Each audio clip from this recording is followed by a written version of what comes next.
కష్టపడి పైకొచ్చినోడిని కూడా ఇలా నాశనం చేయాలని చూస్తున్నారు. ఆడికి ఏమైనా జరిగితే ఏ ఒక్కరిని వదిలిపెట్టేదే లేదు అంటూ ఎమోషనల్ అవ్వకుండా ఉండలేకపోతున్న శివాజీ. అందరికీ తెలిసిన విషయమే, Bigg Boss reality show season 7 విన్నర్‌గా నిలిచిన పల్లవి ప్రశాంత్‌కి ఘనత మాత్రం శివాజీకే దక్కుతుంది. ముందుంది అడిగేసేలా చేసుకుంటూ వచ్చాడు శివాజీ. బయటికి వచ్చాక బిగ్ బాస్ వారు అందించేసిన మారుతి సుజుకి కార్‌ని కూడా గ్రాండ్ ఓపెనింగ్ శివాజీ చేతుల మీదుగానే పల్లవి ప్రశాంత్ చేయడం జరిగింది. ఆ విజువల్స్‌ని కూడా సోషల్ మీడియాలో నా దేవుడు నా శివర్ణ అంటూ కొన్ని వీడియోస్‌తో పాటు ఫొటోస్‌ని షేర్ చేసుకుంటూ వచ్చాడు పల్లవి ప్రశాంత్. వీరిద్దరూ బయటికి వచ్చాక కూడా అంత స్ట్రాంగ్ బాండ్‌ని అయితే ఏర్పరచుకున్నారు. కానీ కొత్త కార్‌లో ఆనందంగా ఉన్నాడు పల్లవి ప్రశాంత్ అనుకుంటే ఆనందం ఎన్నో రోజులు మిగలకుండానే అయిపోయింది.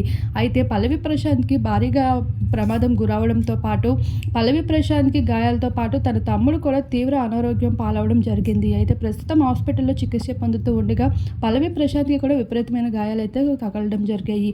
అయితే దీనికన్నిటికీ కారణమైతే తన మీద పగపట్టి ఈ విధంగా చేశారనే విషయంపై శివాజీ ఇప్పటికే వెల్లడిస్తూ సోషల్ మీడియాలో ఎమోషనల్ అవ్వడం జరిగింది.